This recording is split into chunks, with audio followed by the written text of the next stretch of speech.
In the Russia investigation, special counsel Robert Mueller is looking into President Trump's business dealings with Russia. The New York Times reported Thursday that Mueller has subpoenaed the Trump Organization. He's ordering the company to turn over documents, including some related to Russia. Here's Jeff Pegues. The subpoena from special counsel Robert Mueller, which the New York Times reported was delivered in recent weeks, brings the Russia probe closer to the president. The Trump Organization says it is cooperating. Last July, Mr. Trump signaled that any examination of his family finances would cross a red line. I would say yes. Yeah, I would say yes. White House Press Secretary Sarah Huckabee Sanders. As the president has said numerous times, there was no collusion between the campaign and Russia. But the subpoena suggests the special counsel, which is investigating Russian interference in the 2016 election, is digging deeper. What is he after? Robert Litt was the top lawyer in the Office of the Director of National Intelligence. It means that for some reason he seems to feel that transactions involving the Trump Organization are relevant to his investigation. Also today, the government announced sanctions against 5 organizations and 19 people tied to the Russian operation in 2016, some of whom have also been indicted by the special counsel. Among those targeted is Evgeny Prigozhin, dubbed Putin's chef. He controlled the cyber teams in this building in St. Petersburg, Russia. U.S. officials charged they created and managed fake online personas that reached millions of people in the U.S. U.S. officials believe Vladimir Putin is overseeing a broader cyber campaign against Western targets. James Lewis is a cybersecurity expert. They've gotten away with all these things in the last 3 or 4 years. It's been pretty much a penalty-free ride for them.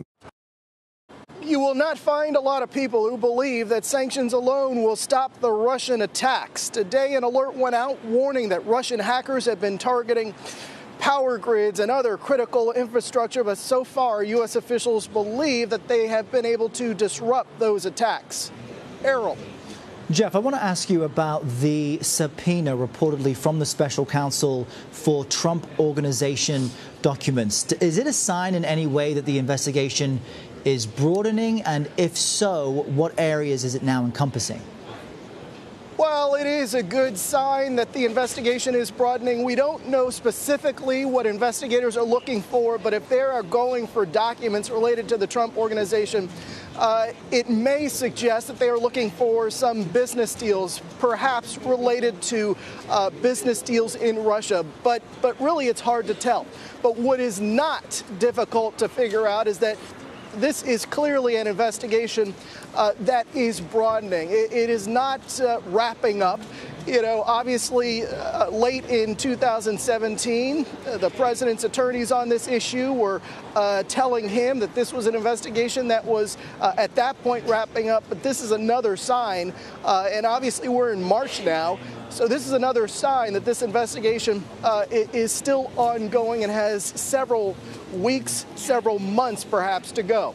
Now, we know that the special counsel's initial mandate was to investigate if there was any collusion on behalf of the Trump campaign and Russian associates. And we know that President Trump has warned special counsel Mueller not to cross what he called a red line by investigating the Trump family finances outside of the collusion probe.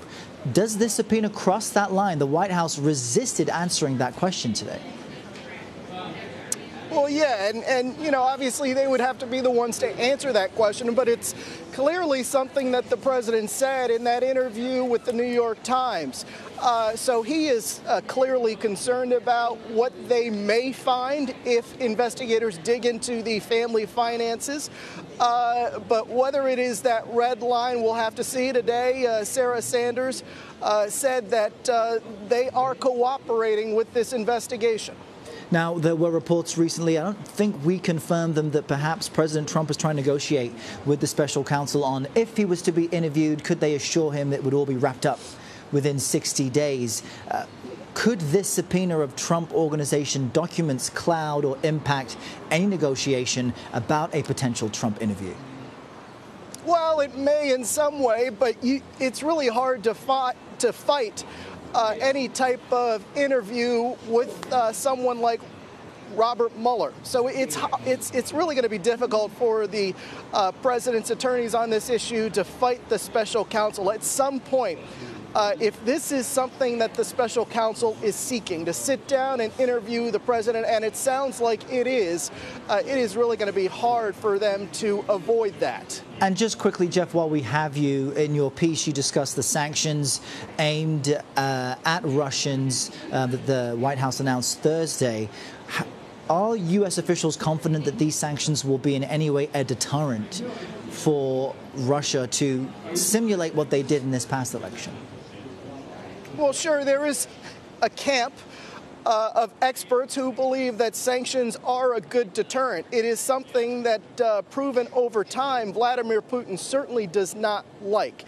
However, you will be hard-pressed to find, as I said, anyone who believes that these sanctions alone are enough to stop these Russian attacks. These Russian attacks over the last couple of years have been incredibly aggressive. They've broadened to targets across the globe. And so sanctions alone will not be enough. And there are a lot of people, Errol, who feel that this is a little bit too little, too late. And there are many who are advocating that you need more of a whole government approach to this to curb these kinds of Russian intrusions. All right, our Justice and Homeland Security correspondent, Jeff Pegues in Washington. Thanks, Jeff.